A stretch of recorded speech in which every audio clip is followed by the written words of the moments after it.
Assalamualaikum warahmatullahi wabarakatuh. Bertemu lagi dengan saya, Nunung Hairiah dari Prodi PG PAUD, kelas Reguler Plus Universitas Pancasakti Bekasi, Jawa Barat, dengan nomor NIRAM 18620070001 akan melaksanakan tugas bahasa Indonesia dengan judul Ragam Bahasa Indonesia dengan dosen pengampu Ibu Wening Rahayu MPD. Apakah ragam bahasa Indonesia itu?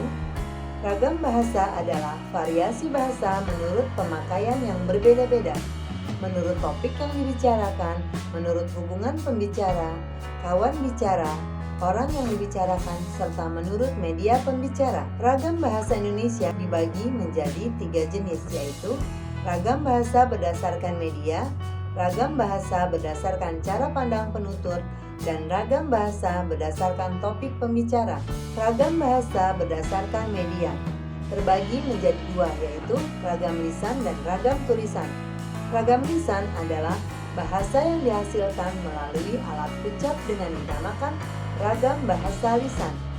Kedua, ragam tulisan, bahasa yang dihasilkan dengan memanfaatkan tulisan dengan huruf sebagai unsur dasarnya dinamakan ragam bahasa tulisan. Ciri-ciri ragam bahasa lisan terbagi menjadi 7, diantaranya yaitu 1.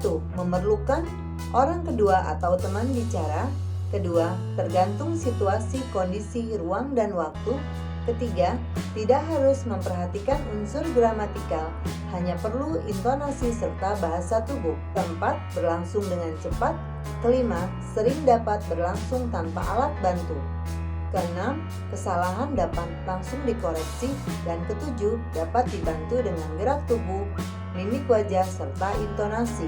Ciri-ciri ragam tulisan terbagi menjadi 7, yaitu tidak memerlukan orang kedua atau teman bicara, tidak tergantung kondisi, situasi, ruang, dan serta waktu, harus memperhatikan unsur gramatikal, berlangsung dengan lambat, selalu memakai alat bantu, kesalahan tidak dapat langsung dikoreksi, tidak dapat dibantu dengan gerak tubuh, mimik muka, hanya terbantu dengan tanda baca.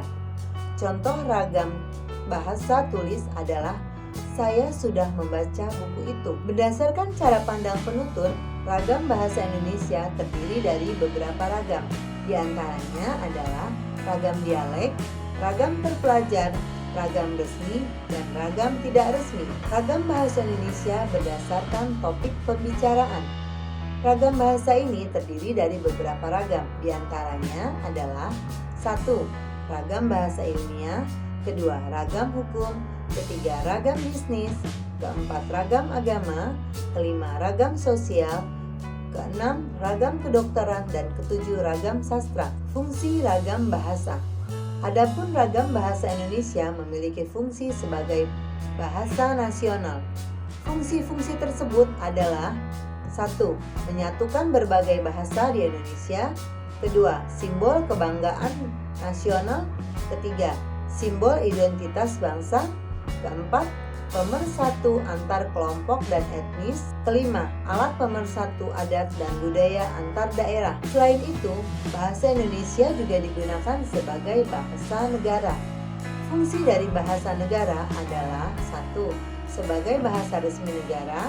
Kedua, sebagai bahasa pengantar pendidikan. Ketiga, alat komunikasi di tingkat nasional untuk kepentingan pembangunan. Dan keempat, alat pengembangan ilmu pengetahuan dan teknologi. Jenis dan ciri ragam bahasa. Ragam bahasa baku dapat berupa ragam bahasa baku tulis dan ragam bahasa baku lisan. Beberapa faktor yang menyebabkan timbulnya keragaman bahasa diantaranya yaitu faktor budaya atau letak geografis, faktor ilmu pengetahuan, dan faktor sejarah. Ragam bahasa terbagi menjadi 2 jenis, yaitu ragam bahasa lisan dan ragam bahasa tulisan. Pada ragam bahasa baku tulis, kita harus menguasai penggunaan bahasa Indonesia yang baik dan benar, juga menguasai EYD atau ejaan yang disempurnakan. Sedangkan untuk ragam bahasa lisan, kita harus mampu mengucapkan dan memakai bahasa Indonesia dengan baik dan benar, serta bertutur kata dengan sopan. Demikianlah tugas bahasa Indonesia ini saya laksanakan. Semoga bermanfaat. Beberapa ini ada ucapan terima kasih dari berbagai daerah-daerah di Indonesia.